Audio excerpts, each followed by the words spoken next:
What's going on, dragons? Happy Friday, and welcome to episode 20 of the ERCast, your weekly Friday night magic pre-show.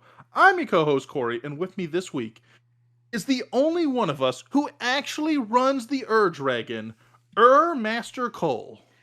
Welcome into the year 2024, Cory. It feels good to be back online and good to be here with my buddy. Let's do this. First podcast of the year. This week, though, we do have a super special guest. You might recognize her from her previous extent on the podcast. This is the second half of Love and Mana, Erika. Hi, everyone. So excited to be here and to start this new year fresh with you guys. Let's talk about some magic. Yeah, so I think I figured this week, you guys, we could look back on 2023. I know we're a little bit late. We're like, 3 weeks into the new year. But we could look back on 2023, what we like, what we didn't like, and kind of put it behind us with some good thoughts, hopefully, and move into the new year. Viking Funeral, set all those cards ablaze. Yeah, that's the rule. If you got a salty deck in 2023, you have to light it on fire. It's a new year. You have to kick things off right with Murders at Karlov Manor. Yeah, everything so else excited. Is trash. Well, I got a question for you guys. Before we get off the topic of the new year, what are our magic New Year's resolutions? Ooh, that's a good one. Okay. Erika, I'll take the bait. Okay, all right. Okay, so I think my magic New Year's resolution is to be a better loser. I feel like I've been getting into my emotions a little bit this year when it comes to that. And I think that there's so much to gain and so much to learn from just getting the most out of your cards, even if it means that you don't win. Because maybe it means that you're just getting more adventurous and you're using all the abilities of your cards. I know sometimes when I use certain cards, I'll have 3 different abilities, and I'll typically use the first 2, and then I'll totally undermine that last one. And so I just kind of want to get into the habit of using the full ability of the card, even if it means I mess up, and even if it means I don't win, or if I'm not, doing it the most advantageous way. So just being a better, having more grace when it comes to losing, I think. Wow.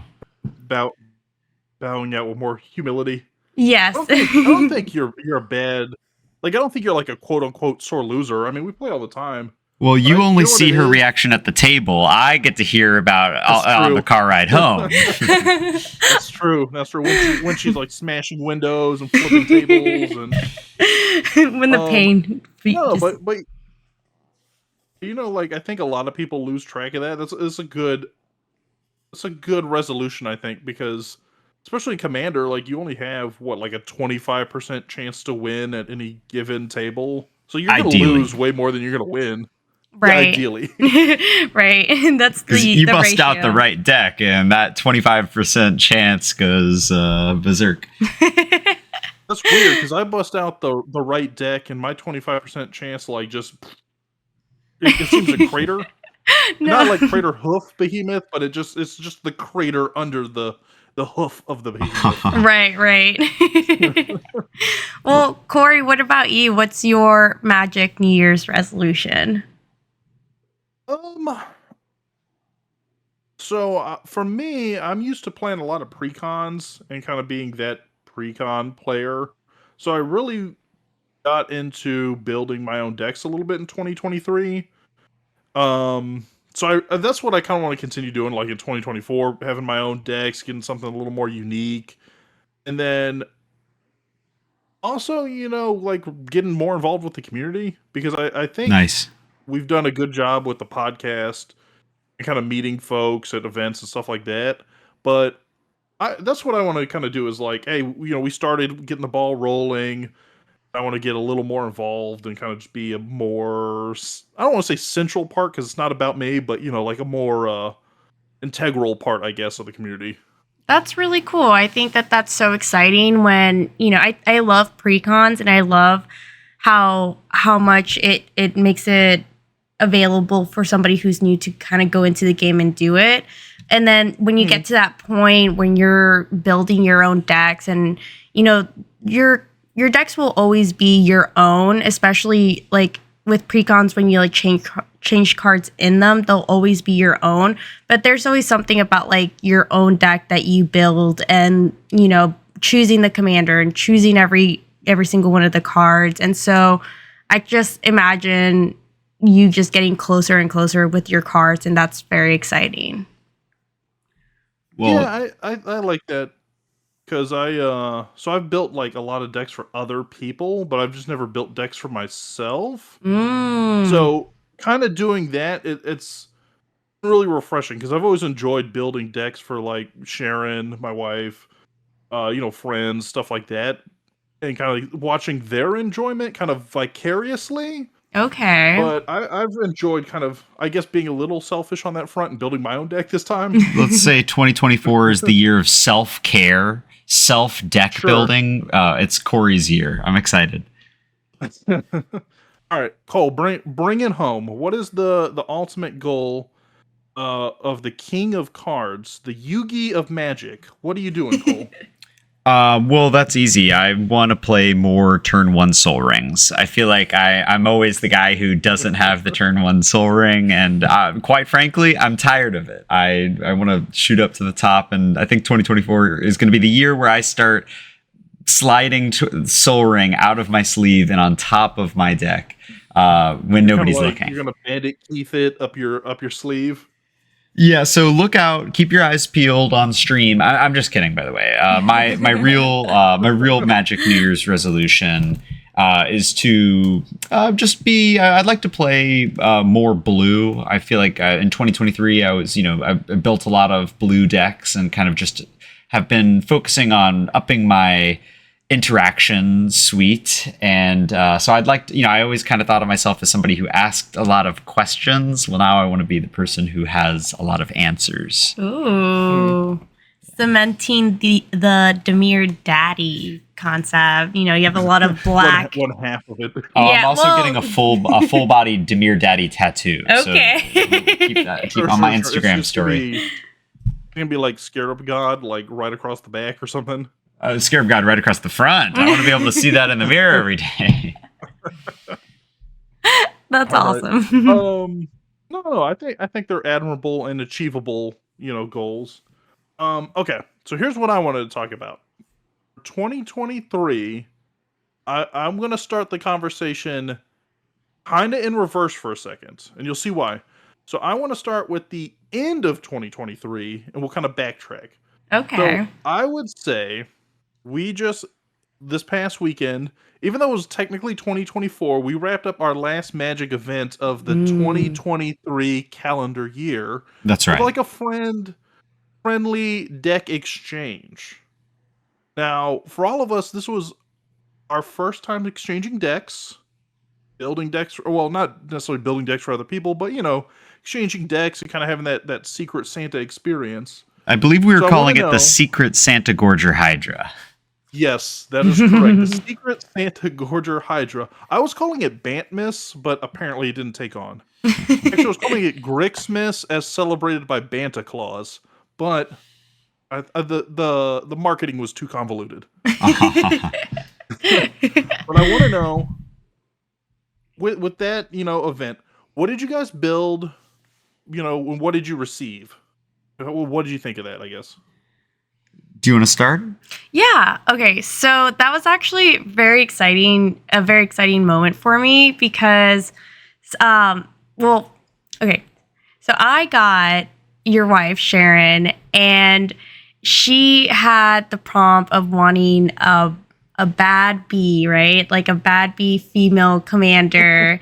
And I was not be like Zyra, the insect tribal, right? And so I was just very excited because as soon as I got her and as soon as I read her prompt, I instantaneously already knew who I wanted the commander to be. And I was just so excited too because the commander colors are very much so in like a part of me as well. Because as a Gruul girl, you know, I had to make the deck Gruul colors, and so it just really worked out where I did Jolene as the commander, and it was my first time actually building a deck in general.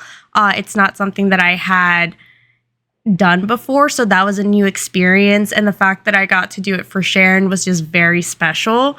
And so that was a really fun process, and I mean, I'm not gonna lie, Cole definitely helped me out a little bit with that one because it was the organizing, and then, you know, the ratios of, you know, whether you want removal or ramp, like that was so new to me.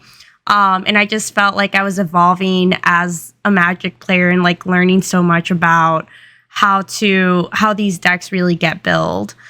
So that was very exciting. It's the gift that keeps on giving. It's the gift that keeps on giving, for sure.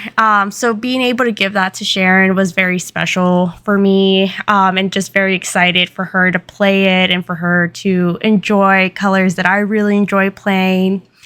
And then in the gift exchange, I actually got Don Andreas, which is Grixis, yeah. And that was very exciting too, because although I am a Gruul girl, I am venturing out into other colors and just exploring what the other colors have to offer. And this deck is all about stealing your opponent's, you know, creatures and turning them into death touchers and pirates, and just being just very chaotic with everybody, but like also working together. And so that's very exciting to me. I'm very excited to be able to play more of that and to be able to steal creatures from people and make treasures. Well, as a humble representative of the Grixis gang, I welcome you, you know, to the family. Yes. And that was pretty much exactly what you had asked for. Right? Yeah. Oh, yeah. Well, it was so funny because I was talking to Cole about it, where I was telling him what I wanted in a game. And it was like, I very much so want to steal from other people. I very much so love Tasha, the Witch Queen. And, Sure. Bless you. And so we were just looking and seeing like what cards would be so much fun to play and would be like fun to steal cards from other people. And then I saw Don Andreas, and well, actually Cole told me about it, and it just was such a fitting commander for that. So I was just very excited, and I'm excited to keep playing it and to have it be just different from what I know now, you know? So you just to be clear, so you wanted to steal things, and you asked Cole. Cole, being the upstanding citizen that he is, refused to let you play Turgrid. So he's a hero to us all. Well, don't worry. Turgrid goes in a Don Andres deck, and you know you got. Sure. I think in the prompt, Erika had mentioned Gonti and you know, Tybalt. All things considered, Grixis is a really good color combo for those sort of mechanics. And our friend who gave it to her, he did a really good job putting it together. Yeah, he literally did such a great job. I was looking through the deck and would get so excited with like so many of the cards that were in there. And I'm just like hoping every time I draw a card, like I'm just like, oh, I hope I get this card. I hope I get this card. And just so excited to play them all. Like it was just very cool. Now, I got a pretty lucky little connection there. I got with one of our friends, Ken EDH, who he is a really great guy. He's on MTG. He has been on our podcast before. Check him out, blow him up. Really deserves the the attention as much as, you know. So I built him. He had requested a deck that was out of his comfort zone, which is artifacts and tokens. And he said that he was pretty open to playing anything. And so after doing a little bit of looking around, I wanted to give him something wacky. And we did a Gore Moldrak, the Amphinologist deck, which is all about making salamanders and giving salamanders to your friends or whoever has the least amount of creatures. And the deck kind of devolved into in a similar note to Dawn and Dress, it's all about taking people's creatures, taking control of people's creatures, turning other people's creatures into salamanders, and making kind of like an Essex Fractal Bloom, like, token copies into crazy things and, getting into some degenerate, Hornet Queen shenanigans, that sort of thing. And I hand drew all the tokens, and I think it ended up wrapping up, we had a budget of like $50. For these decks, and it was pretty considerably under budget, and we got some nice sleeves, got a deck box. It was a ton of fun. And what I received was from the same person that Erika gave her deck to. Sharon, your wife, built a deck for me that was exactly what I had asked for. I really was interested. I'm a big graveyard player. I love, I don't really have any like artifact decks. And then I've kind of stayed away from mono white. So I was like, here's 3 themes. Like, I don't care, I'm happy playing anything, but here's some like general, advice for what I like. And Sharon got me a really cool, Lauren deck that is a mono white, legendary / artifact, deck that is all about artifact creatures and getting lots of value out of like sacrificable artifacts that can be returned to the hand or directly to the battlefield. And there's a lot of really cool like older cards and mechanics that are just perfect for it fills the hole that I needed. I'm very excited to kind of get deeper into it because I haven't played mono white before, and it's nice to not have to worry about different, only have I got 28 planes, and that is like, that's perfect. There's some utility lands in there too. It's not just 28 planes, but I'm excited to get walk around those planes. No, I think for her it was a fun experience too, because that was actually her first time building a deck. So I mean, she did kind of similar to what you were saying, Erika, which was like, she asked me for a little guidance on how much card draw and how much ramp and how much removal to put in. But for the most part, I mean, she built that sucker from the ground up completely by herself. It was really cool because not only was she able to build it, but when she was done building it, she was telling me like, okay, now I want to build the next deck for myself and another deck and another deck. She got the bug. She got the bug. She's already like, I don't know, waist deep into a Moxfield account. That's grinding away right now. So for myself, I was the recipient of a deck from Ken. So the prompt I put out there was politics, because I never play politics at the table. I'm just He's lying. He is lying. Lying through his teeth. I'm just a straightforward stompy. I've seen this man sell a firstborn child for a singular colorless mana. I bought the firstborn child for a single colorless mana. Yes. But no, so he built me Mathis the Fiendseeker, which was one of those commanders that like is on your radar, but you're never gonna really build yourself, at least in my case. So getting it was super cool, because first off, it's not something I would have built myself, but it fits that political niche I was looking for. And I don't know why, because I knew that this was upcoming. Like, we knew like a month and a half ago we were going to do this. We had the date circled in stone, or circled on the calendar. And for whatever reason, so I was the first person to get my deck, because we kind of did a like round robin, gift passing. And opening that deck and seeing it, I don't know why, I had a moment where I was going through the cards and I was like half excited, half kind of like very touched that somebody built me a deck, even though I knew he was going to build, I knew I was receiving a deck. I don't know, it was like I was touched by the gesture, even though I knew the gesture was coming. So I Oh, think that's that was a sweet. very nice kind of moment.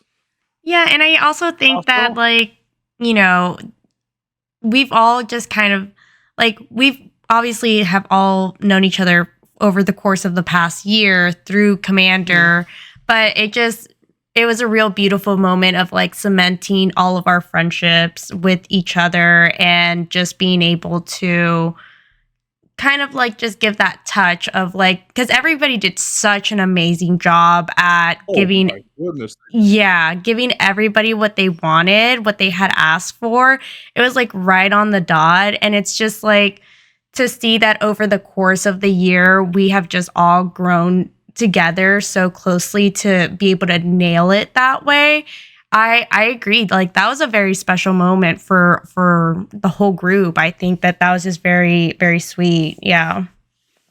I think honestly, out of all the decks that were handed out, like you know how if you did like a white elephant or something, there's usually like one or two kind of less desirable gifts that kind of get mixed into the pot. I think Yes. this was one of those things where like everybody knew the assignment and just absolutely crushed it for the person they were gifting to. Um, so what I ended up building, so the prompt I received was that they wanted to destroy another person in our group. Yes. I built Thrun, Breaker of Silence, which is like this borderline untouchable mono green trampling monster, and I just went Voltron with it. Yeah, I was unfortunate enough to play against it, and it did just that. It's a untouchable Voltron monster. Yeah, so for you guys at home that aren't maybe familiar with the card, so it's 5 mana, but it's trample on your turn. It's indestructible. And it cannot be targeted by non-green spells or abilities from your opponents. So it's almost like 4 color hex proof plus indestructible on your turn plus trample plus I think it also says it can't be countered, so you can't even counter it coming out of the command zone. It's a big monkey, and Brutal, absolutely brutal. But yeah, so I just wanted to kind of like reflect on that. I think it was a good end to a good year. But now let's peel back the onion a little bit. right. Okay, So yeah. let's kick it off. There was a lot of sets this year. I mean, a lot of sets, and there's always talk about Magic and Wizards maybe printing too much. But what were your favorite sets from the year? Like Mm. highlights, lowlights. Where do you think we were sitting at on quality this year? I personally think it was a huge year for Commander. I mean, you might have seen the statistics, but there were something like 400 legendary creatures released over all the sets. I mean, for me, the biggest set is going to be the Lord of the Rings set, Tales of Middle Earth. That was incredible, and I think it brought so many people in from all over, the nerd kingdom to play this game that we love, and the cards were super interesting. No spoilers, but my favorite card of 2024 or 2023 was in this set. But otherwise, I mean, there were just banger after banger after banger. My non-universe beyond choice would be the Lost Caverns of Ixalan. That was just a blast. There were so many flip cards and interesting fun twists on old cards. I love the all the dinosaurs. I'm a big dino fan. And I love Jurassic Park, so call me a universe beyond believer. But I thought the Jurassic Park cards were super cute, and I'm excited to get to play with them a lot more this year. Yeah, you also even got to build a Jurassic Park deck, right? Or kind of. Well, I built so I built 2 decks this year, and they were actually from both those sets, the Lord of the Rings and the Lost Caverns of Ixalan. I did an Ian Malcolm, which is the chaotician, Jeff Goldblum deck, and that's been a ton of fun. And then, but my favorite deck that I've built in a couple years is my Gandalf the Grey deck, which is it's true to Lord of the Rings. It has some flavor in there, but it's been an absolute blast to play, and I've never expected myself to be such a universe beyond believer, but here I am. Yeah, No, I like that a lot too because we've played. I mean, we play what like a couple times a month, more or less. Right. And since Lord of the Rings, I mean, you it's almost like your go-to deck. Like, beforehand, I would have gone, oh, Cole's big time into like Galta and the Scarab God, and those are the decks I see most of the time. Mm-hmm. No, I see you reaching for Gandalf a lot. It's my my guilty pleasure. Maybe that's my New Year's resolution. I'm only gonna play Gandalf. Just every Gandalf printing is going to be a new deck. By the end of this year, I'll be cosplaying as Gandalf when I play on stream. So keep an eye out for that. we'll have to get you like a nice pointy hat. What Yeah. about you, Erika? What was your favorite sets, I guess? Yeah, so this year was like very special to me because it was actually the biggest year that like I started playing Magic the year before, but this was the real first year that I fully immersed myself in the different sets that were coming out and the events that we were all going to, like Command Fest. And Mhm. I think socially, the Lord of the Rings Command Fest was just the most fun because that's where we met the most people and really like got to cement a lot of the friendships that have developed over the course of the year. And I also think that those cards were so much fun. I think Sharon has one of the Lord of the Rings precons that I constantly am thinking about because I'm just like, it looks like such a fun deck. Yeah, she has the Jeskai Aowen deck, but she It's runs so good. Gandalf, or not Gandalf, Aragorn in front of it. Mm-hmm. And it has like the Monarch, and it's Mhm. oh my goodness, it's so much fun just thinking about it all the time. And then playing wise, I mean, really, the Lost Caverns of Exelon was so much fun. I got the Pant Laza precon, and that was, with all the Cascade and Discover, that was just so much fun. And I feel like a lot of the cards that were printed in there were just, I like the way that they were built. I like the mechanics that they were bringing out. So I was very excited to see that. It's a fast deck. It ramps up. I mean, the quality of the precons from Ixalan is noticeable. It's so it's hard. You play with something that hasn't been updated in a couple of years, and you're like, wow, it's having to keep up. Yeah, I mean it's literally called Velociraptor, so Yeah. hopefully it ramps. Oh, it ramped for sure. And then No, I think the Ixalan precons like really knocked it out of the park. Like they did great jobs with precons throughout the year, but those Yeah. four, I mean, were like phenomenal. Absolutely. I absolutely agree. And the art for them were also so fun and so great. And then also I have to shout out the Doctor Who Universe Beyond. It just felt like two very different parts of my life just merging together, and it was just really great. So I was very excited for that. So I think those were my favorite ones. All of those. Okay. Yeah. What about you, Cory? I like that too. You know what's funny? So when I was thinking about this episode, I was thinking back, and I'm like, the stuff I was excited for at the beginning of the year, like the All Will Be Ones and March of the Machine, they feel like they were so long ago. Right. That they've just Yes. lost to like recency bias. Mhm. But I really liked Ixalan. First off, because when I first got back into Magic, we're like in Ikoria, so kind of going back to a big creature kind of plane was really cool. So I enjoyed the dinosaurs. I ended up getting the pirate deck. So Right. the Admiral Oh, that's right. or not Beckett Brass Admiral Unsinkable or whatever. Yeah. Uh-huh. Which, I mean, it hits all the notes for me. One, it's got Don Andreas in it. I have to Yes. build that. Second is Grixis, which, I mean, is a weakness of mine. And then it plays with the graveyard. It was like a great deck. Actually, if I recall, didn't we play a pod and we all had just happened to get different precons out of that. Yes. Well, I think you guys were all playing the Ixalan precons. And I would have had the missing puzzle piece with the vampire deck, but instead I played a Commander Masters precon. The Sure. Google Doc, the word processor. Sorry, I mean Zuladoc, the Void Gorger. But it's similar power level, yeah. Mm. So I mean, Ixalan was like either my favorite set, or if it was behind anything, it was Eldraine. Only from a flavor standpoint. Like I really enjoyed Eldraine. Yeah. I like seeing some of these like Greta Sourtooth or whatever, like these different ones where they're like fighting candy and stuff. Like I like the art. I kind of like the flavor of it. I love that, like with Eldraine, they brought a lot of like adventure cards out.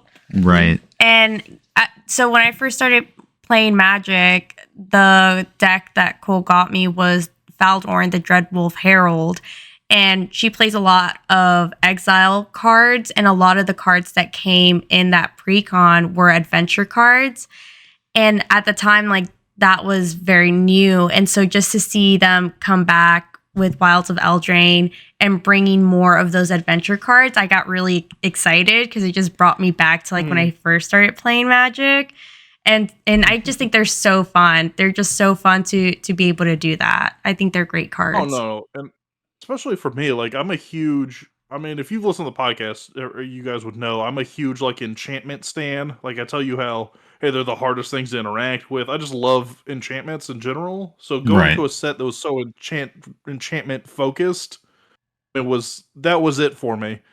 That and the Commander Masters Enchantress precon. So, it was a good year. It was a good year for me. Absolutely. Now, what about, because this is the thing, right? So 2023, I think, really was kind of like the year of Universes Beyond. I mean, so I don't think we can get away without talking about Lord of the Rings. Right. Maybe? Lord of the Rings, Doctor Who, Jurassic Park, some of the secret layers they came out with. Yeah, I'm a shill for secret layers. I really do. I like blinging out my decks, and I feel like this year was really great for style. We're just to touch back very briefly on Wilds of Eldraine. The storybook art printings on those cards were absolutely gorgeous. The Surge foils out of Lord of the Rings, and like a lot of those like storybook, or I'm so sorry, but like the scene book or whatever, where all the cards line up and they create these beautiful art pieces. If you're looking to bling out your decks, this was a great year. But otherwise, Lord of the Rings just pumped out massive amounts of commander playable cards. Orcish Bowmasters being like one of the more power centric ones, along with of course the One Ring itself. But then also things like Delighted Halfling and Mirkwood Bats, of course, which has been our card of the week a couple episodes ago. Some just really playable stuff that I've been finding more and more room for. Born Upon the Wind, which gives you the ability to cast things at flash speed. Just some very relevant, fun cards, and that's probably the biggest set that has made its way into the majority of my decks. Yeah, I think the other day you told me you literally love the One Ring. Like you wish you could have it like almost in every deck. You're like, I love this card. I've been enjoying the One Ring recently. No, I think first off, like, what did it have, 120 or something different, like, legal commanders out of that set? So, I mean, there was something for everybody that came out of that set, I think. And if you need a reminder on the best and worst of those commanders, you should check out our episode 13 or episode like 12. Right. The mid-year one, I don't know. I think that was awesome. I also really liked fact that it kind of gave some underused strategies like a nice little boost. I mean, like a mass got a huge upgrade through there because there's how many things that were like a mass orcs. Right. Our strategy. And then, I mean, food got like a massive upgrade this year between food Lord became of the Rings viable in 2023. Well, for sure. And this year, So, so sorry. What you got? so this, no, I was gonna say. So this is what I'm thinking, right? So if 2021, 2022 was Treasure Palooza with all the like D&D sets and Baldur's Gate and all that stuff, and 2023 was food, and we're kicking off with a murder mystery set. 2024 going to be the Clue year. Power Stones. Oh, that's what I meant. Clues. Yeah. I'm excited Vala for. will rise again. Yeah, I'm excited for that to come out. It's giving a lot of Scooby-Doo vibes, and since day one of me getting my first pre-con ever, I've told Cole like I want to make a Scooby-Doo deck, and so the fact that that's going to be coming into play, and hopefully this year is a year for that. I'm excited for it. Mark my words, if they can get their hands on Warner Brothers permissions, there will be a Scooby-Doo secret lair, following up Murders at Karloff Mansion. I'm going to buy every single one of those cards. I think I think what this really is 2024 is the year that Academy and Manufacturer really peaks. It hasn't already. It's peaked all right. It's an expensive card at this point. I mean, it's hitting at least $10. Wow. A base version. So the card's throwing its weight. We should have bought copies of them.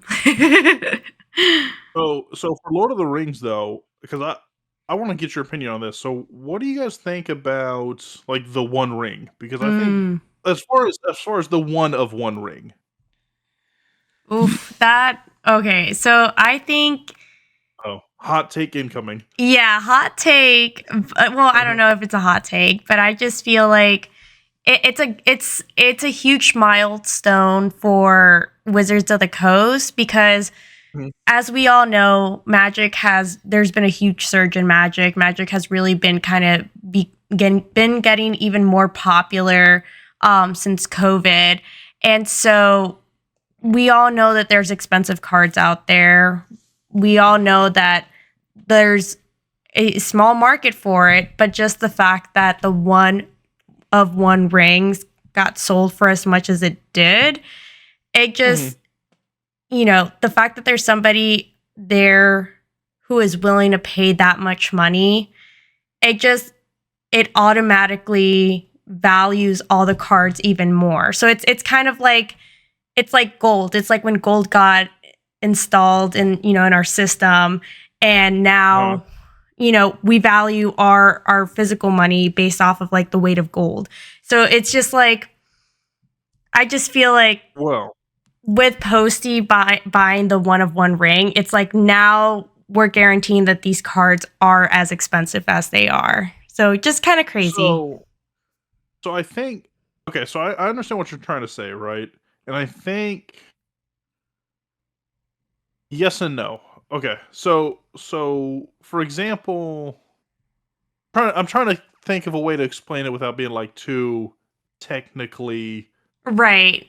Whatever, right? Right. Okay, so like I think the money thing is a good example Mm-hmm. for what your point. So for example, like gold hasn't backed the U.S. currency in like 100 years for the most part. So the U.S. dollar is actually not backed by anything other than your faith that the U.S. dollar is worth amount, like, this dollar is worth X amount of a loaf of bread or whatever. Right. Which, in a way, is almost what the Magic Gathering card is worth, right? Because the One Ring's only worth $2 million because somebody is willing to pay $2 million for it, whereas it could have been worth $20 because nobody cared. Right, exactly.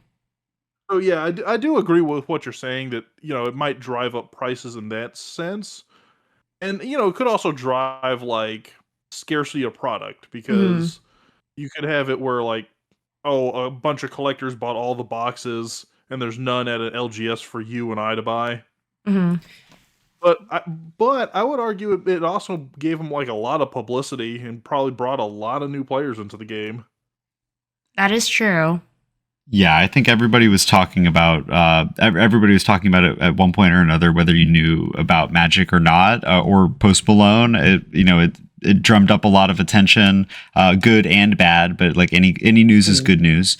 It was the revelation that it had been found on the first day of the release, and they didn't reveal that until a month or two in, to make sure that people still bought product, was a little bit of a letdown, because everybody was hoping every time they cracked that plastic that they'd be changing their life for the better.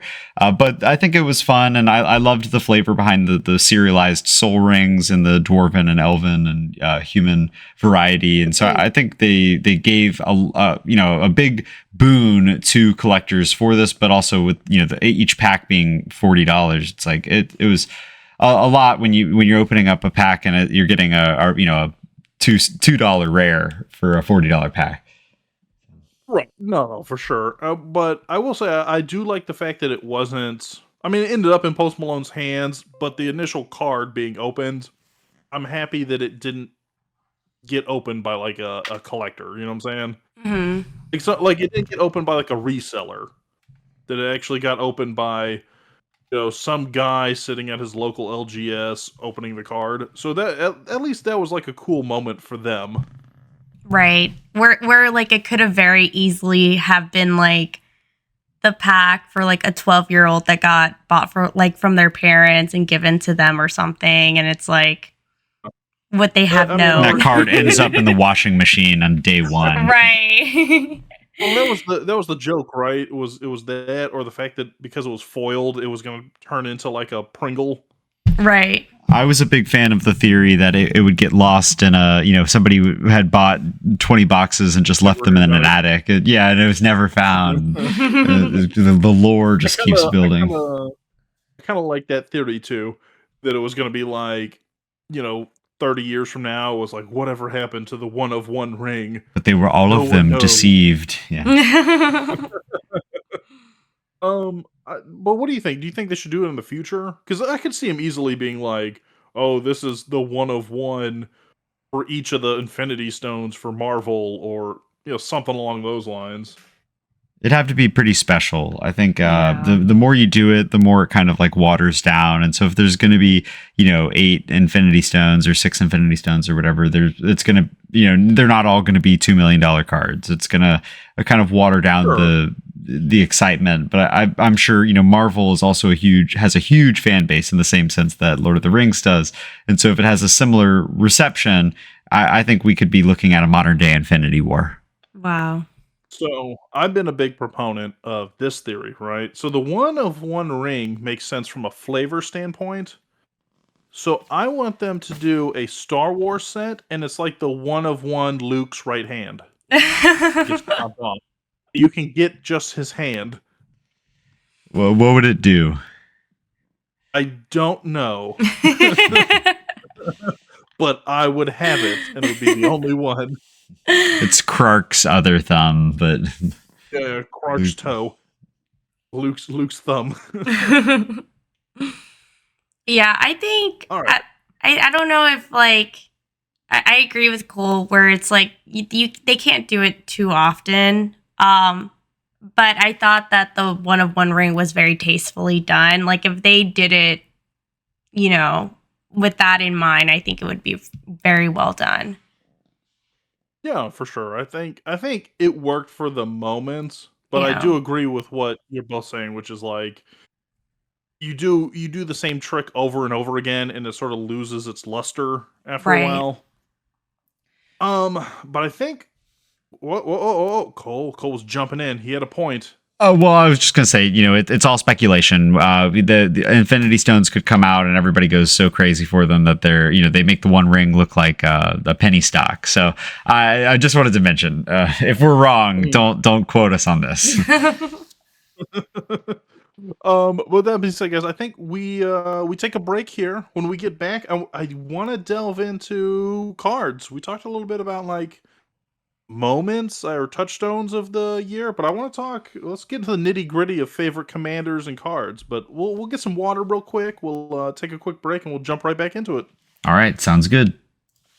All right, guys, thank you for hanging out with us through our break. But we are back.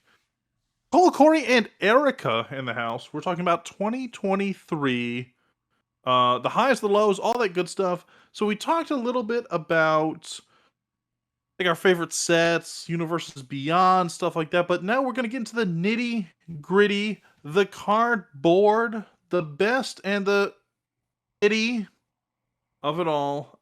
What are our favorite commanders of 2023? So what are some highlights? We had a bunch of new commanders. I mean, Lord of the Rings alone brought over 100 commanders, so we're sitting on a mountain, a bevy of legendaries. What commander stood out to you guys? Well, I mentioned earlier I built a Gandalf deck that is my pride and joy right now. I built an Ian Malcolm deck that is very fun, but it's not my pride and joy right now. And then I did fall for the precon trap on a couple of decks. I did get Ixhel, the Scion of Atraxa, which was toxic and not actual, just a toxic mechanic. Yeah. And then I also got Ulamog, or I'm so sorry, Google Doc, the word processor. So I think there were a lot of legendary creatures that I would love to, that I haven't gotten the chance to see as commanders yet. But I'm very interested in the O'Hare cycle from Lost Caverns of Ixalan, which were all those flip, land on the back gods. All had very interesting abilities. I'm holding in my hand a copy of O'Hare Pakpatik, the Deepest Epic, which is the blue O'Hare, and that might give you a little sneak peek as to what to expect to see coming from me in the next couple months. That's the rebound one, right? Yeah, it gives instant spells that you cast from your hand, just instants, not sorceries. It gives them rebound, and then when he flips, he flips into a nice blue land that gets time counters on it. So maybe some counter manipulation to try to get him back, but it's going to be a lot of cantrips, a lot of Pondrify. It's going to be a good time. Okay, so this is where the blue decks that are coming in for 2024 coming in from. He's rebounding from 2023. Right. 2024 mono blue. This is where he tells you about hey, Brutaclad's being reprinted and Ravnica remastered, so he's gonna be running a Brutaclad.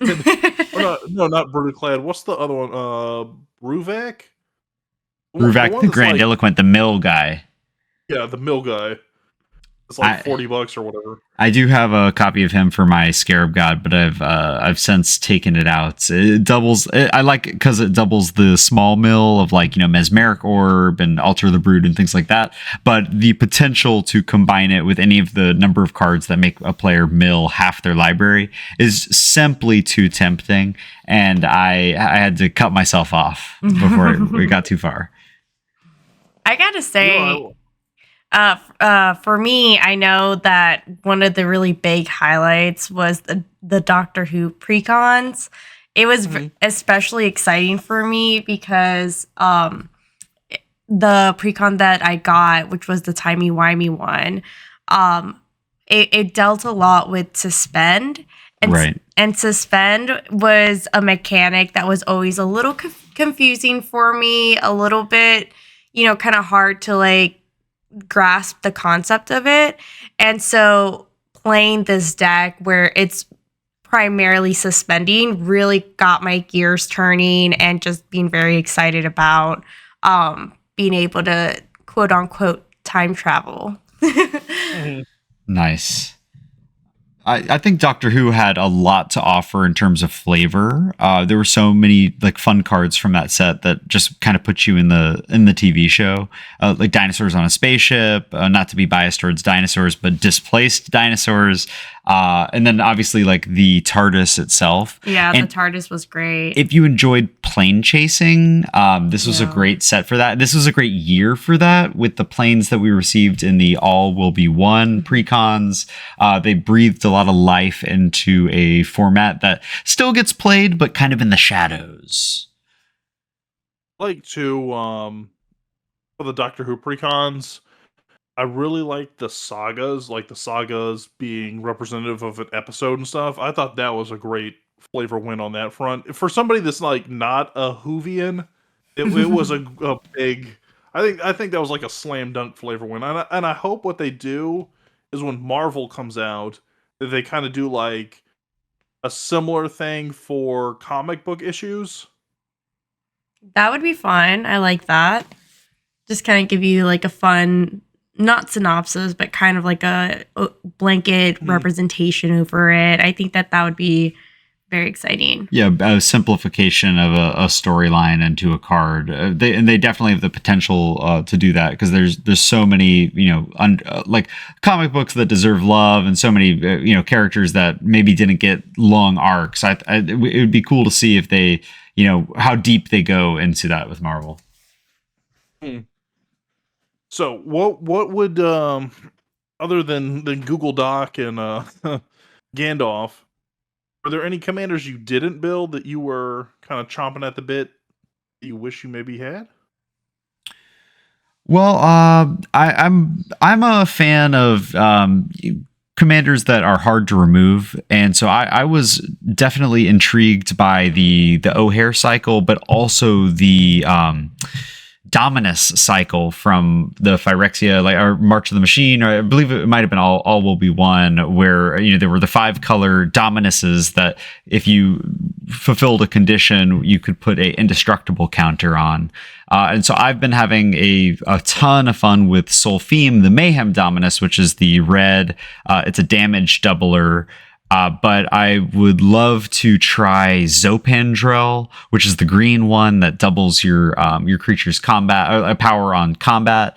And then even the Mondrak, the Glory Dominus, has a very fun effect too. So I think they something that sticks around and isn't too prone to non-exile removal is going to be fun. And so I'm planning on diving into that a little deeper. I think those were a lot of fun. I personally am messing around with Drivnod a little bit online with like a Drivnod Teysa Karlov kind of build. Just racking up those triggers on death triggers. Blood Artist and Zulaport. A lot of fun. Mm-hmm. Nice. What about Lord of the Rings? So other than Gandalf, did any of those jump out at you? Because that was, I think, a big topic of discussion when we had our mid-2023 chant. Well, I know for me personally, I had mentioned it earlier. I think about that Monarch precon that Sharon has, and I love the idea of it, and I love the kind of like the whole Monarch aspect of it. I think that I don't remember who the alt commander is, but I remember that was really interesting as well. I think it like doubled whatever, depending on how many creatures you had. Like it would build on itself. Eowyn, the first warden, it's actually the face commander. It has to deal with basically humans. And then Aragorn is the alt commander that's like enters the battlefield, you become the monarch, and then if you're the monarch, nothing can block your creatures. Yes, love it. Now I do have to close the loop on one burning question that was from 2023 for Cole. Oh yeah, what we got? Let's hear it. Cole, have you built your CEDH Bill Fernie deck yet? Yeah. No, I have not. I was just actually about to mention that I loved Sharky, which is a similarly weird commander in that same sense. I don't know about Bill Fernie, but I do know that expect to see a Sharky deck, a little Dimir action, stealing land abilities, that sort of thing coming through. I think that's a unique effect, and it's fun to sit down at any table with that.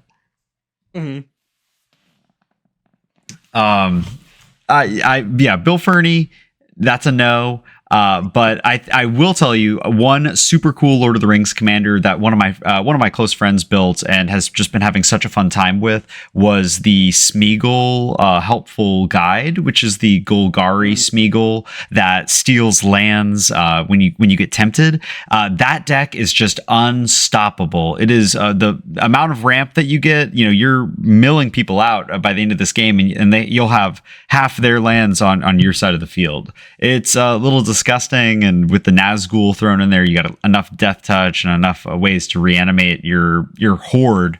That's a cool deck to keep an eye out on. If you're looking for something Golgari, something landfall, that's the one. That's definitely the one. I'll shout her out real quick, but Giraffe Nat runs that as like her Lord of the Rings deck, or I guess one of them, because she's got a couple. I think she's got like a Galadriel Scry thing too. But that Smeagol deck, I mean, the combos you can put in there is insane. Like, essentially, you can just mill somebody out on one turn and have all their lands, and then turn to the next person and go. It's dirty. It is dirty. What about you, Erika? Is there any commanders that you have built, wish you had built, or have a desire to build in the future? Yes. So the one that I got for Secret Santa was one that I was very excited for Don Andreas.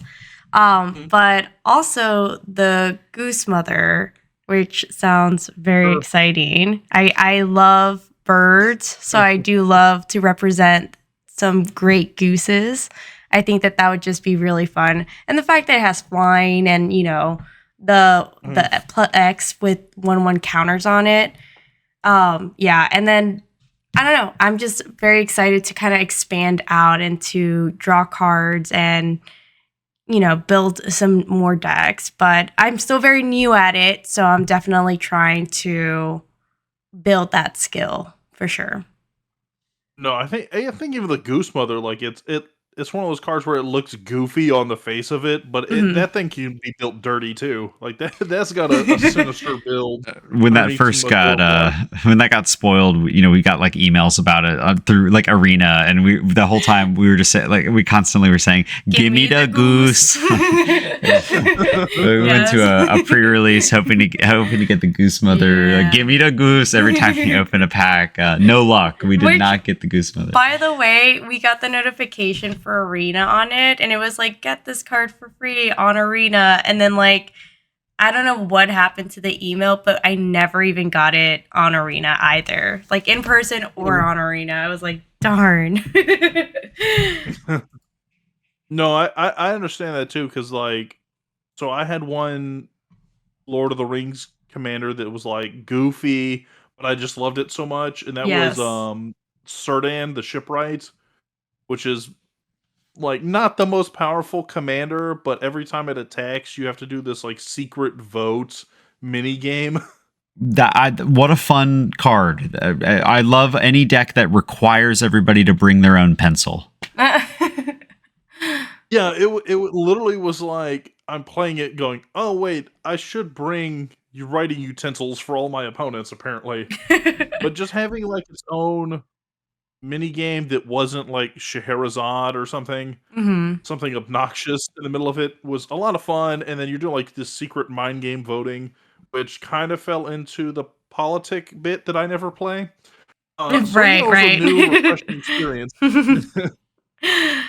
Yeah, I feel like that's why I really enjoyed like the Baldur's Gate precons, because it has like the side games with going into the dungeon and the initiative and all the that. initiative. Yeah, I think that it's fun to play a second game while you're playing the first game. It's like it's got you thinking quite a bit.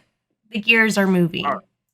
All right, so we're gonna put it on the spot real quick. You have to award the Oscar, so to speak, or the Uri, or whatever we're calling it, to the top commander of 2023, whether that's your favorite, most powerful, whatever the case may be. Cole, who you got? Who is the face commander of 2023 in the Colniverse? Man, I mean, so I'm inclined to go with Itali, the Primal Conqueror. I feel like what a big, that's a vibe. You slam down an Itali, and I've seen stacks get downright dirty after that resolves. But I honestly think that there were so many non-commander cards. My all-star of 2023 would be City on Fire. That card I wish that could be my commander. I would chop off a limb for a City on Fire to be in my command zone and have access to it at all times. So that's going to be my commander choice for 2023. Sorry, sue me. That's it. All right, Brutal. City on Fire is amazing. First off, Oh, it's tripling brutal. damage. Yeah. It goes into like so many amazing decks, and it came out at the same time as Sulfim, so you basically have like half a deck built right there.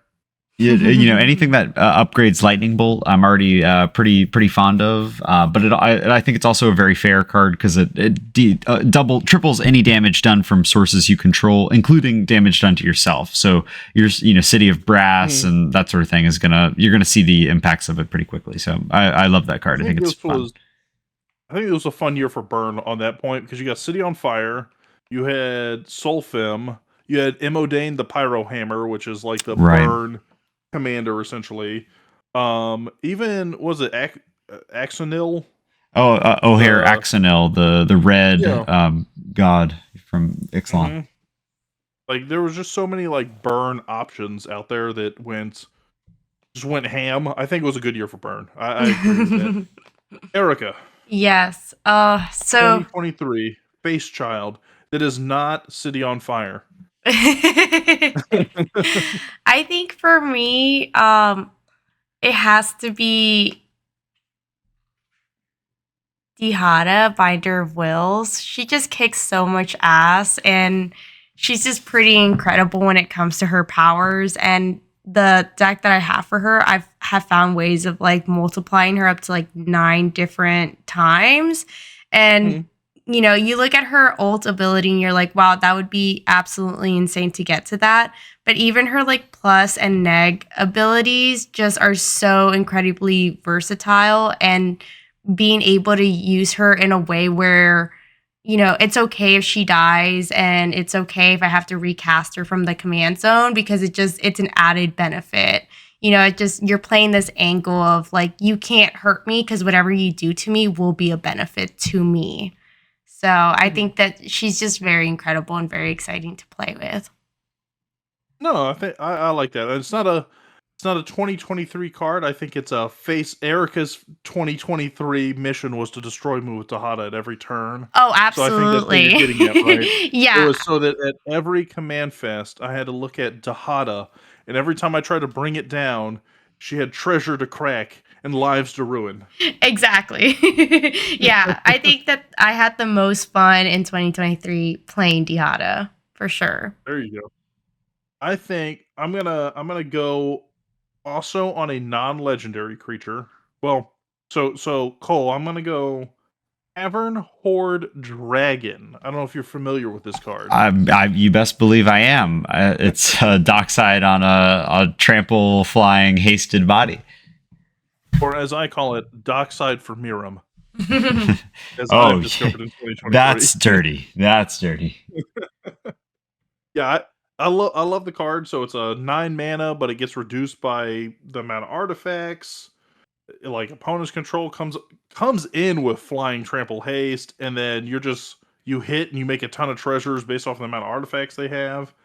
And a spoiler alert, people be making a lot of artifacts in 2023. There's a lot of treasure and food and clues and power stones, the most powerful of all the objects and artifacts. Yeah, I mean, this was a really big year for artifacts, like we were talking about earlier. I think Cavernhorn Dragon is immediately finding itself as like a mainstay in a lot of decks.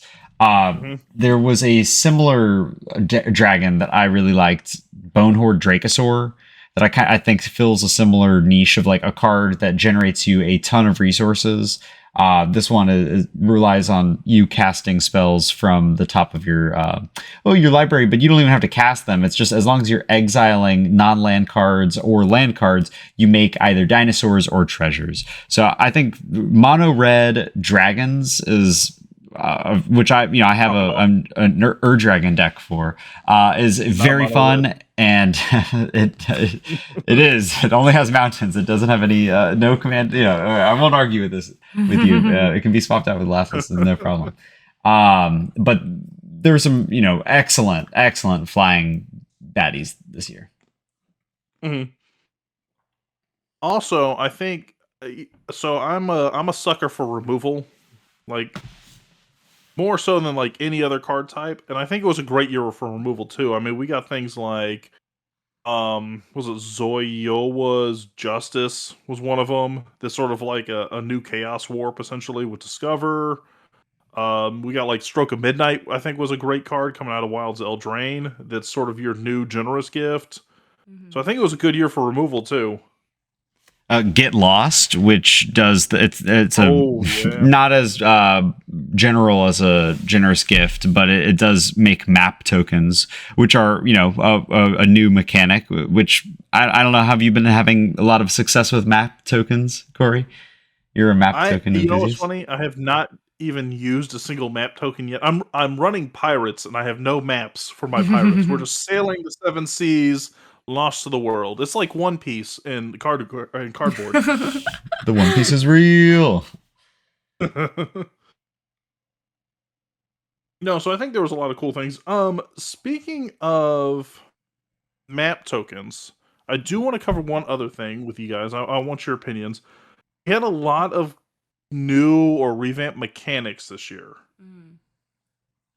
So I mean, Ixalan alone had Descend, it had Explore, it had Discover, it had Craft. Now, some of those were like existed, but they brought them back.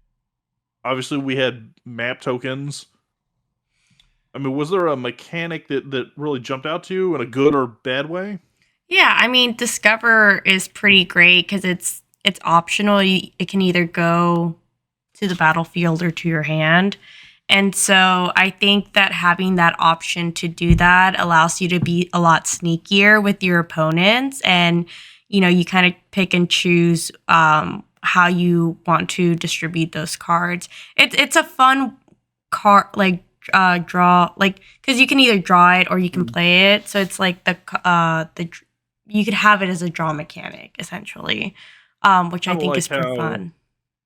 Kind of like how new Italy fixed issues with old Italy. This is like this one fixes your issues with Cascade. It's like the new Italy of Cascade. The upgrade. Yeah, it's definitely on paper better Cascade, but I think there's also like a price differential in terms of mana value and a number on the Discover, because like you're with Cascade you have to go 5 or less. If you cast a 6 CMC spell, you're 5 or less. But with Discover 4, you grab something that's 4 or less. So you get I think it ends up balancing out. I don't think Cascade is dead, but I do agree that Discover's if Cascade felt like if it could feel better, which it can. I really like what was that card? Hit the Mother Loads. Oh, absolutely. Where you make the difference of treasures. Treasure. So I think they did a lot of stuff with Discover that was fun. Because sometimes with Cascade, it felt a little feels baddy. You play one card and it's like, oh, look, it's got 3 or 4 instances of Cascade on it. And suddenly, they've just spiraled out of control on you. No, that feels good. I don't know what you're talking about. When you're playing that, Laza player. Yeah. The one I'll tell you. So the one I didn't like out of that whole thing, I thought they did really well. Like Descend, I love Descend. I thought that was a really cool mechanic. I was a little bummed that the tokens didn't apply towards it, because I was ready to start cracking a bunch of treasure and just going hog wild. You're the reason that wasn't allowed, yeah. I am the reason. I am the micro tyrant. The only one I didn't care much for was craft, and don't get me wrong, I think it was a cool mechanic. I just don't think there was any card that had enough of a payoff to it that made me feel like, oh, I need to craft something. I don't know. Have you seen the Grim Captain? Because that's a card that makes craft look awesome. It's a really cool art, but you have to have merfolk, pirates, dinosaurs, like all in your graveyard, and you get a very cool creature out of it. But I do agree with you that the rest of it is pretty underwhelming, unless you're playing a deck with like a large, mill sub theme or something. You're trying to transform, play with double-sided cards. It's a bit gimmicky. Yeah, I mean, I thought it was a little rough. Now Descent, like I said, Descent, I think I really fell in love with, especially like, I mean, the Micro Tyrant was a big win on the Descent front for a commander. What is the one? I think it's Fathomless Descent or Fathomless. Yeah, Fathomless Descent is the one that has like. It depends on how much you have in your graveyard, but there's that Squirming Emergence card. Right, the squid wearing a hat. Bring them. Exactly, and it's basically like recursion based off of the amount of cards you have in your graveyard. Yeah, I think like just slam dunk wins. Other than being a little bit confusing, because that's like a keyword that's on a sorcery, and it's like it's a little different than like why make it a keyword? Why not just make it the effect of the sorcery? But because I think you only see it on that one card. But I really liked Descent, kind of giving a payoff for being able to chunk yourself that many cards it's like it's rewarding. It feels good. Mm-hmm. I think Explore, which was the other main one coming out of there, Explore feels like it could be busted depending on the deck you're running. But just to be clear, Explore has been around for quite some time. It didn't come out this last year. No, for sure. I think it just, it's had the dust kicked off of it with New Ixalan. I would say for me personally, I think a really interesting mechanic was the ring tempting.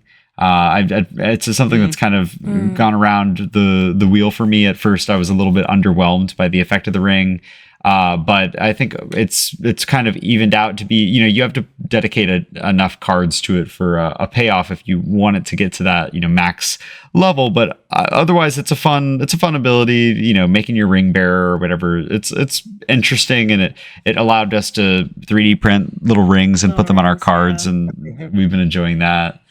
Or even that other card, like Wedding Ring. The Wedding Ring, sure. Oh, yeah.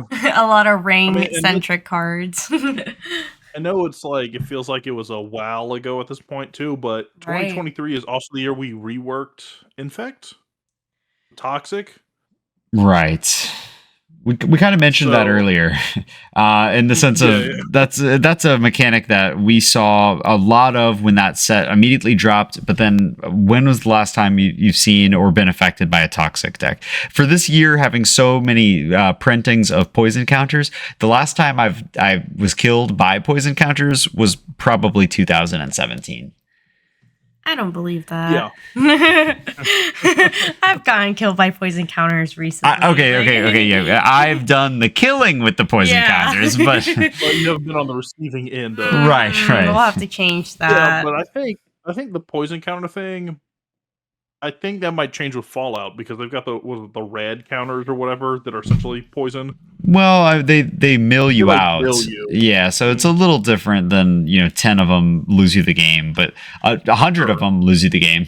So that's true. Okay, how about this? So we talked favorite card, best mechanic. What do you think is the best, and we'll even say worst mechanic? Erika, what you got? Best mechanic or new feature this year? Or worst mechanic? Like best or worst? What was your favorite, least favorite? Would you love? Okay, can I think about it for a second? Yeah, I mean, I feel like we right now. The fire is on. I feel like we just touched on pretty much all the mechanics. Obviously, there were like a couple of extra little ones that slipped through, like timey wimey or like wibbly wobbly. Suspend. Like I said, it was something I wasn't really used to, and like getting a chance to really get used to it and like played, I think that was great. And I think for that reason, it's awesome. Like, it really had like its spotlight, but as far as like worst mechanics, I mean, I can't Loved really. them all. They were all the Well, best. I didn't love them, but also I'm not like screw that. It was awful. Yeah.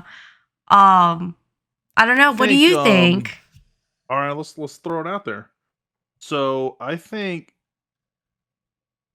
So I really like Descend, but if I had to pick one, and I was like, this is the mechanics I'd want to see come back the most. Oh, I hate It has Descend. to be. It has to be Villainous Choice. Oh, okay. Sure.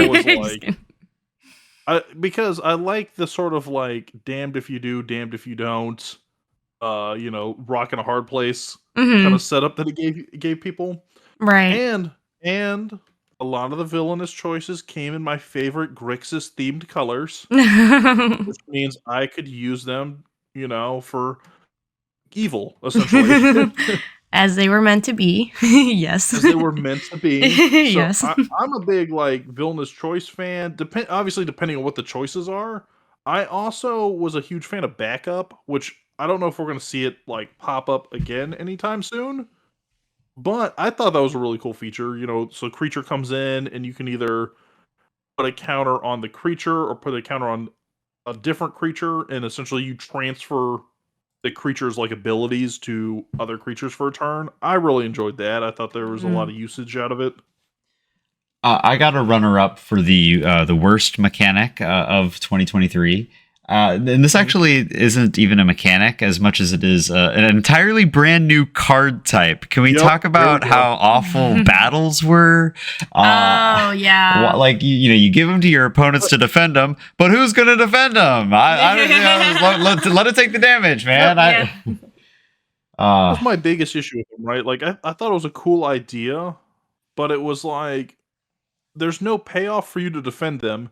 And there's also no payoff for other people to help you attack them. Well, yeah, okay, yeah. So the only payoff in defending them is that the person who cast it doesn't get the flip effect. But that's the other thing is like everybody's always like, oh, well, you could attack the battle. I don't want to attack the battle because what would have made it interesting is if whoever destroys the battle, they get ownership over the effect that it flips into. Because otherwise, it just feels like that's a card that I could leave in 2023. Heck, I could leave that in 1993. It feels outdated. It feels bad.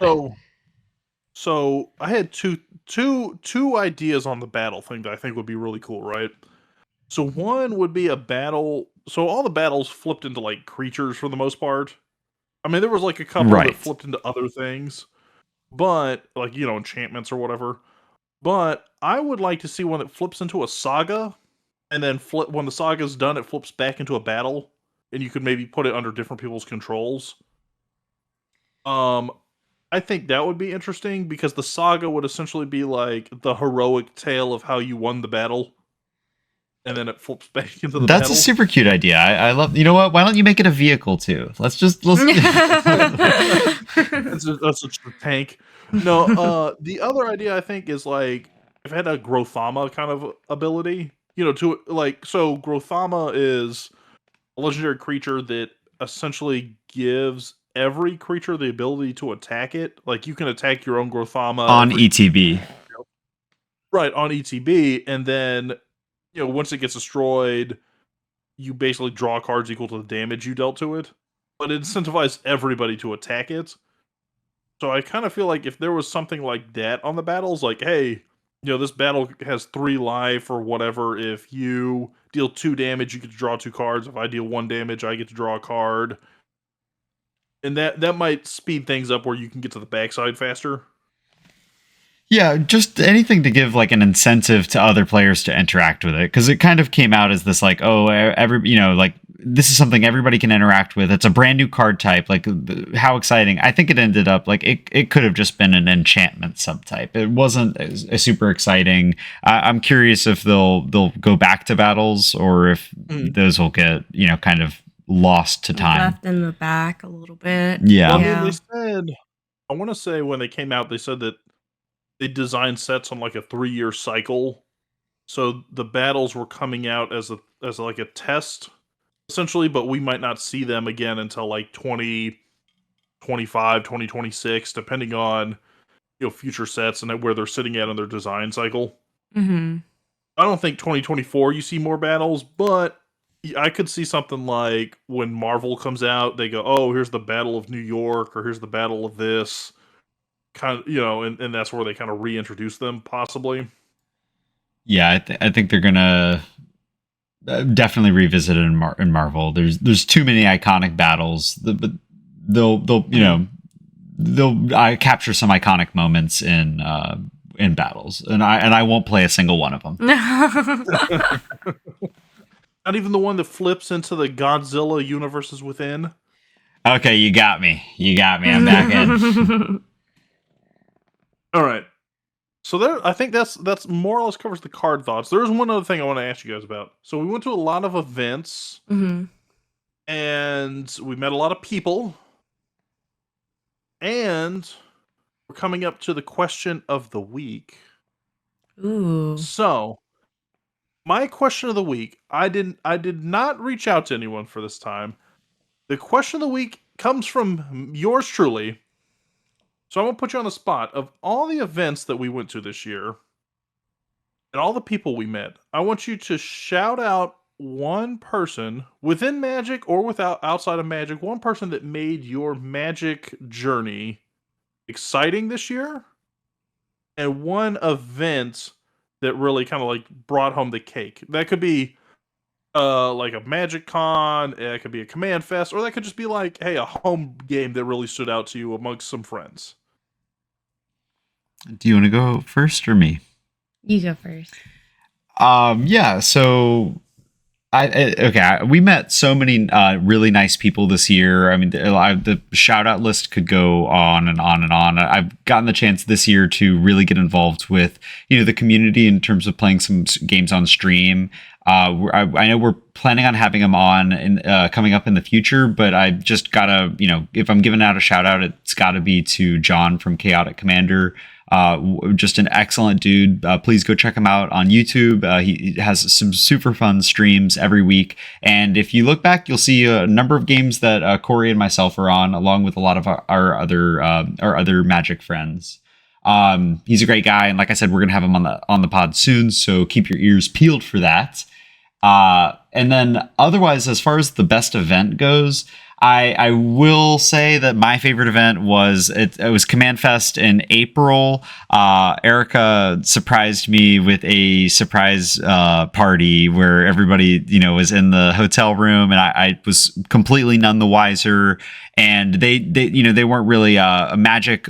Some of them played Magic, some of them didn't. But having everybody, it was the first time I've been surprised like that. And I even like opening the door to the hotel room, I was like, oh, and everybody's inside, and it's a big surprise party. And then I got in and I screamed. I was actually extremely terrified when they all jumped out from behind the wall. And I never thought I could get surprised like that. So that was a very memorable moment, and we had some good games. That was for Phyrexia, or maybe it was for March of the Machines. March it was of Machines, I think. one of those, yeah. and it was a good time. Yeah, that was a good one. For me, for me, I'm actually going to shout out two people because from the moment that we've met them, they have just been so incredibly warm, and the whole group has just been so incredibly warm. And just I like you too, Erika. Thank you. Yeah. Yes. But Ken from Ken EDH and his partner Josh, just from the moment that we've met them, they have been they have just been so welcoming, and their excitement for Magic is contagious. And I think that Ken's play style and the things that he's interested in are very much so the kind of gameplay that I look for. And so it's just very exciting to see somebody so passionate and so excited to want to have so many mechanics to move around and want to do so many things on his turn, and be so interactive with everybody and just be very kind, because it's very much so the kind of player that I aspire to be. And so it's just always really fun getting to play with him because he's so willing to teach you about which decks he's been creating and what they do, and just very easy to talk to about Magic, even if you don't know too much about it. And so that to me has always just been very like exciting. And the same thing with Josh, is very welcoming, very warm, and always just happy to have like a fun play experience with you. So yeah, I definitely a huge shout out to both of them. And then as far as event, that's a hard one too, because every Command Fest that we've been to has been so much fun. And even the latest one that we went to was such a blast because we got to spend time with you and Sharon. And that was so much fun because we got to really connect and solidify a lot of the friendships within the Magic community that we have now. And that to me is very special. So I think that was probably my favorite one. Yeah. Yeah. Not Cole's birthday. Well, Cole's Just to birthday was clarify. pretty exciting, and I have to like really hand it to myself, but I have to let him have that one because that's my birthday gift to him. Yeah, Your pat birthday on the gift back. The humility. Yeah. Well, let's flip it back around. Yeah. What about you, Cory?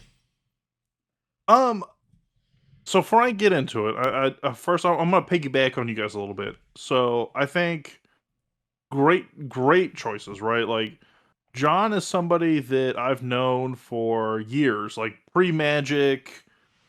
We were making Pokemon videos together like 2017, right? Like Yeah. a great guy, always very friendly, great kind of resource and a guy to have you on. Ken and Josh, I mean, honestly and truly, for somebody that we just kind of happenstance encountered at a Command Fest in June, kind of like, we happened to walk past them kind of deal.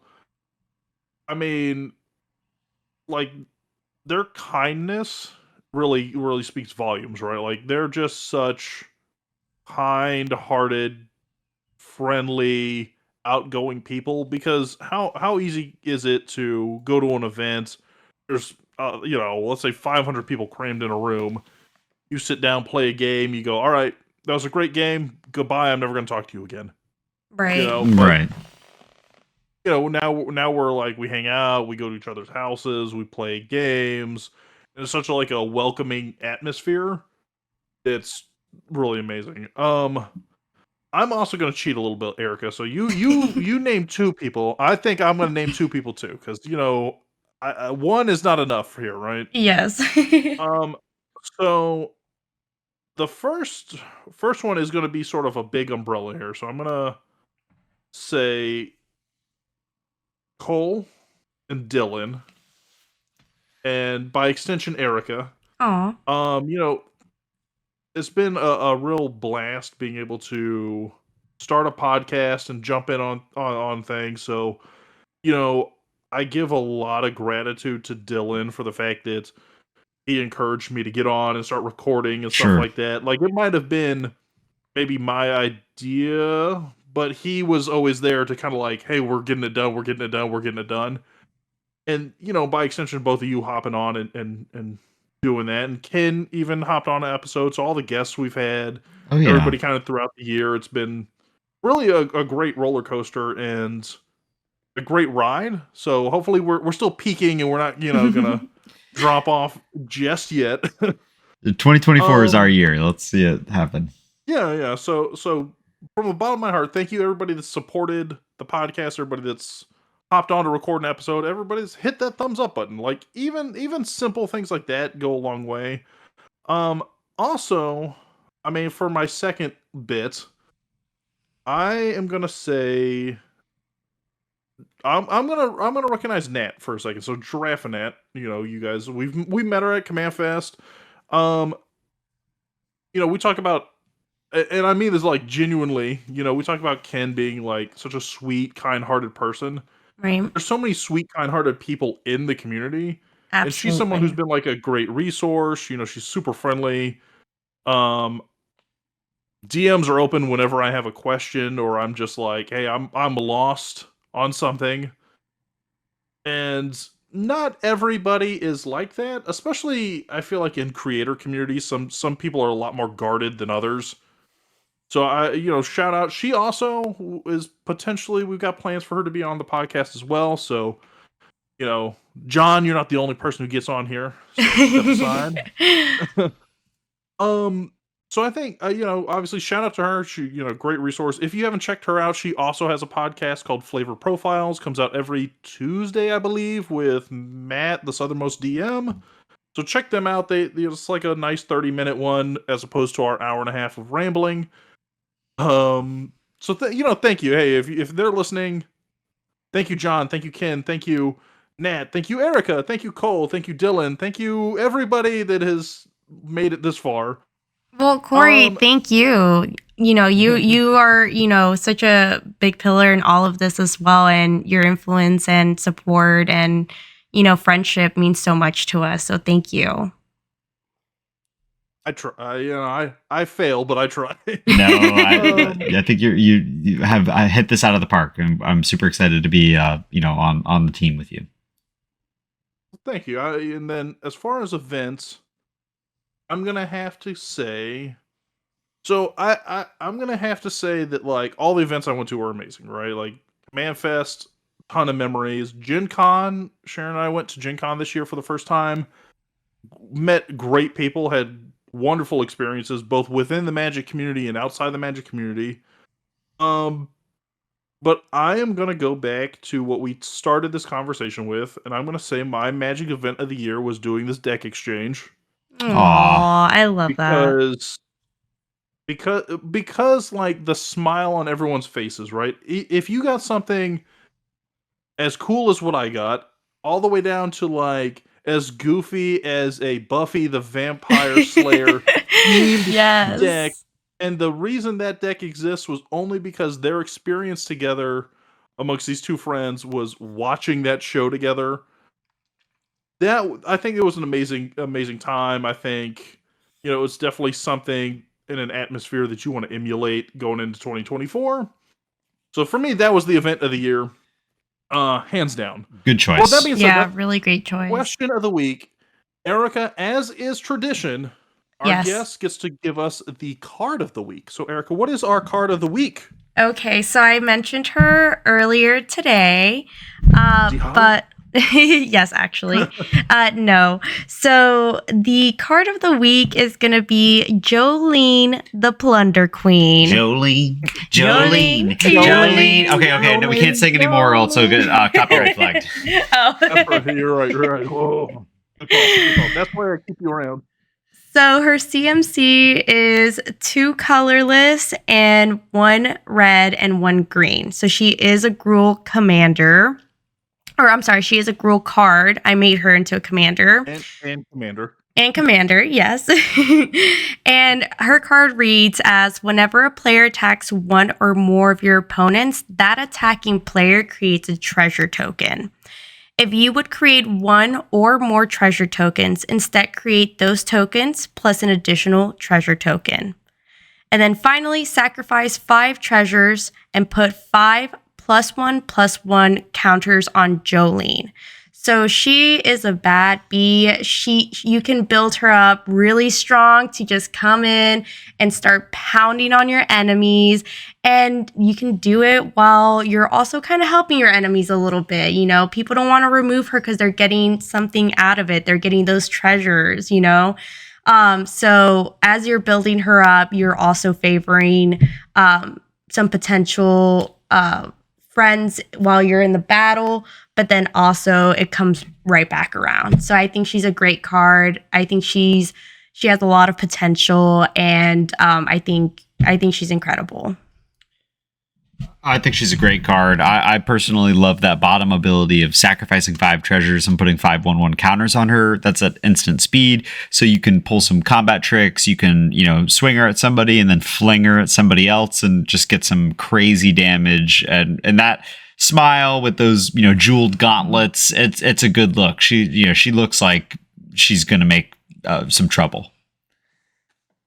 Oh, for sure. That's definitely one of those cards that, like, when it first came out, I was like, oh, I have to build this deck. And then, Wizards of the Coast kept turning on the printers and shoveling more cards down my throat, so I never got a chance to build it. But it's an amazing deck. I also think it's very similar to like Magda Brazen Outlaw, but like you said, because it's giving everyone treasures, people are less likely to want to mess with it. So Right, you get exactly. to like sneak around a little longer than you normally would.